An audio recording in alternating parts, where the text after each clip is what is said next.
Berbicara soal kecantikan atau kesempurnaan, mengapa sangat jarang kita atau pemikir melakukan kritik atau tinjauan kritis terhadap standar kecantikan atau dalam bahasa luasnya kesempurnaan? Karena menurut saya ada persoalan sebenarnya dalam materialisasi dari adanya konsep atau sebuah narasi yang disebut dengan kecantikan atau kesempurnaan. Yang saya ingin ungkap di sini adalah kecantikan bukan dalam cara pandang klasik atau bukan melihat kecantikan sebagai moralitas atau estetika, tapi mengamati kecantikan itu sebagai sebuah narasi atau sebuah diskursus yang merasuk dalam kesadaran dan itu bekerja menentukan sikap, bahkan mengintervensi indera. Contoh misalnya, ketika hari ini perempuan atau laki-laki dalam menentukan kecantikan seorang wanita itu pasti merujuk pada sesuatu yang sifatnya fisik, yang dimana misalnya mata biru, rambut bonding atau pirang, atau berkulit putih, bodi langsing, tubuh tinggi semampai, yang kalau kita kritis melihatnya, semua ciri-ciri itu dekat dengan suatu ras tertentu, itu ras Eropa. Apakah memang kodratnya bahwa Eropa itu lahir atau bangsa Eropa itu tercipta sebagai makhluk yang sempurna?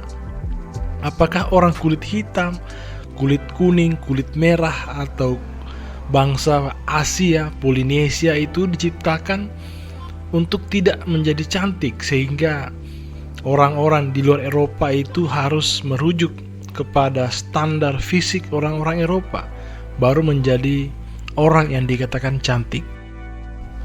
Sudut pandang inilah yang saya coba ingin urai dari sudut pandang melihat kecantikan sebagai sebuah diskursus atau sebuah narasi yang bermain dalam ranah publik.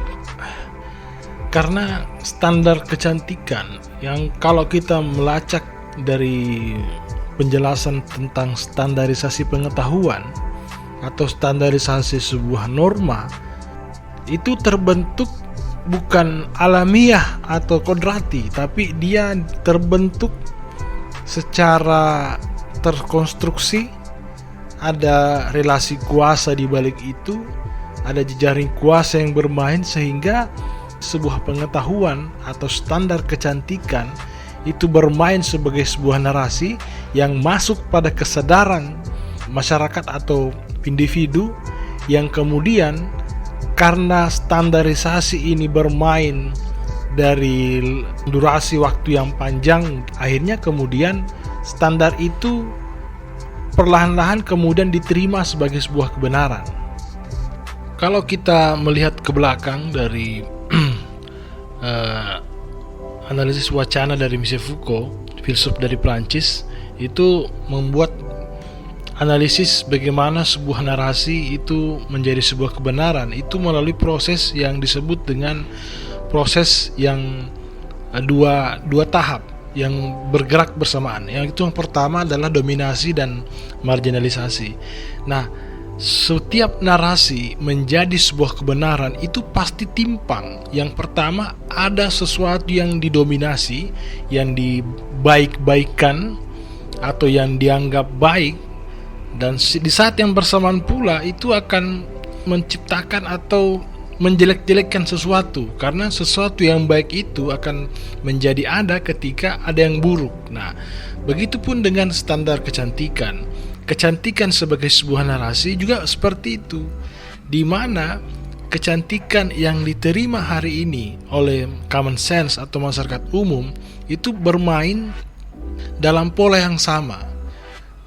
Histori yang panjang kita dijajah selama 350 tahun itu bukan juga hanya melakukan penjajahan fisik oleh kolonial, tetapi juga melakukan pengangkangan mentalitas, kesadaran yang oleh Belanda itu mengesampingkan atau memarginalkan semua budaya atau cara pandang kita, lalu mencekoki kita dengan cara pandang yang baru, di mana cara pandang yang baru yang dianggap baik itu adalah standar pengetahuan yang berada dari Eropa.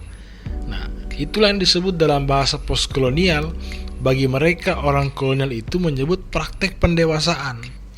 Makanya orang Belanda itu tidak pernah mengakui bahwa mereka pernah menjajah kita selama 350 tahun. Bagi mereka itu adalah proyek pendewasaan orang Indonesia yang terbelakang akhirnya menjadi negara maju. Sama dan kata maju ini kan juga sebuah standar yang timpang. Dalam sejarah kecantikan di dunia itu tidak sama dengan hari ini. Hari ini standar kecantikan itu seolah-olah menjadi sebuah grand theory atau sebuah narasi besar yang sifatnya universal. Maka jangan heran contohnya, di India itu meskipun mereka dominan orang Dravida yang kulit hitam agak gelap, di sana itu bertonton, bahkan bisa dikatakan bisnis paling laris di India itulah bisnis pemutih, yang dalam kondisi apapun seseorang yang berkulit gelap itu sangat susah menjadi kulit putih karena genetiknya seperti itu. Kenapa bisa seperti itu? Kalau kita melihat ke belakang dari sejarah kecantikan, itu dulunya sifatnya itu standar kebenaran itu tidak tunggal seperti hari ini. Contoh di Afrika di masa lalu sebelum Eropa melakukan kolonialisasi di Afrika itu, standar kecantikan Afrika itu melihat pada sisi tubuh fisik yang dimana semakin gemuk seorang perempuan itu semakin cantik bagi orang-orang Afrika sana. Bahkan dulu perempuan kurus di Afrika itu dianggap hina karena situasi Afrika yang makanan menjadi sebuah harapan karena situasi lingkungan yang tidak mendukung, maka semakin gemuk perempuan itu menjadi simbol bahwa perempuan itu adalah simbol kesejahteraan. Maka laki-laki Afrika berlumba-lumba untuk mencari perempuan yang bertubuh gemuk. Beberapa negara Afrika masih mempraktikkan itu. Contoh atau misalnya di India, di Arab itu tidak senang dengan perempuan yang kurus, yang langsing seperti Eropa imajinasikan. Karena di sana itu punya tradisi tari perut, belly dance. Belly dance itu ya harus bertubuh bondeng-bondeng bahasa atau gemuk-gemuk sedikit atau bondeng-bondeng hot. Karena tidak mungkin perempuan yang langsing itu melakukan tari perut. Apa yang ditampilkan? Tulang mungkin kan seperti itu. Nah, sama dengan contoh suku Dayak. Dayak itu standar kecantikan itu atau standar perempuan yang sempurna itu di mana perempuan itu yang memiliki kuping yang panjang ke bawah karena itu digantung dengan besi yang membuat itu menjadi panjang. Itu standar kecantikan yang sifatnya subjektif pada masing-masing kultur. Atau contoh di Cina itu dulu perempuan dikatakan cantik kalau memiliki kaki yang kecil. Maka di Cina itu di beberapa desa masih mempraktikkan itu. Kakinya dibungkus supaya semakin kecil karena itu standar kecantikan orang-orang Cina waktu itu. Dulunya standar kecantikan itu bersifat subjektif masing-masing kultur, tidak setunggal hari ini. Ini tentu ada persoalan karena kenapa? Karena yang pertama Eropa hari ini menjadi sebuah peradaban yang besar. Maka segala sesuatu yang menjadi standar. Jadi mereka punya, kalau bahasa postkolonial itu kan Eropa itu punya penyakit selalu menganggap orang di luar dirinya itu hal yang buruk. Karena secara tidak langsung itu mencitrakan dirinya adalah bangsa yang paling baik dalam segala hal. Hari ini kita berdemokrasi ala Prancis misalnya. Kita berdemokrasi ala Amerika. Berekonomi juga ala Eropa, ala Amerika. Segala hal itu berbicara Eropa dan Amerika. Bahkan dalam menganalisis agama yang notabene dari Arab, Islam pun itu kitab-kitab itu pasti menggunakan perangkat hermeneutika, semiotika dari Eropa. Saya bukan mau memilah-milah atau menjelek-jelekkan Eropa, tapi begitulah adanya. Bahwa hari ini semua standar pengetahuan yang kita operasionalkan dalam kehidupan sehari-hari itu pasti merujuk pada Eropa, termasuk dalam hal kecantikan. Nah, orang Indonesia itu kan punya ciri-ciri fisik yang agak pendek, kemudian berhidung pesek, berkulit sawo matang. Tapi karena imajinasi kecantikan yang sangat-sangat imajinatif, yang bagaimana orang-orang Indonesia itu memimpikan bertubuh semampai tinggi, kemudian body langsing, oke lah. Tapi soal hidung itu kan tidak bisa diubah, ini genetik kita, kecuali kawin silang dengan orang Eropa. Apa yang saya ingin sampaikan hari ini adalah bahwa dari kecantikan ini kita bisa melihat bahwa sebuah standar pengetahuan atau sebuah standar kesempurnaan itu bukan hal yang alamiah, tetapi hal yang sifatnya didesain atau dikonstruksi melalui sebuah narasi, melalui sebuah relasi kuasa. Kuasa ini kan bermain bukan dari segi fisik. Kuasa itu ada bermacam-macam, dan Michel Foucault sendiri itu menjelaskan kuasa bukan yang dalam artian klasik seperti dominasi fisik, tetapi ada juga jenis kuasa yang bermain levelnya itu soft, itu yang bermain pada level kesadaran, di mana kesadaran kita dibentuk, diarahkan. Nah, sama seperti dengan seorang dokter yang bisa menaklukkan pasiennya. Apa yang dikatakan dokter itu pasti diikuti oleh pasien.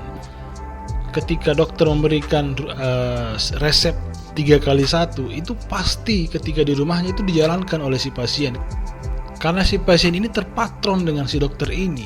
Dokter ini ya kenapa bisa menguasai pasien, ya karena ada predikatnya, ada keserjanaannya, dan dia memang punya basic ke situ, keilmuan seperti itu. Itu contoh misalnya bagaimana relasi kuasa itu bermain. Nah, sama dengan model-model kecantikan ini kan bermacam-macam, ini model distribusi, strategi pengetahuan ini bermain.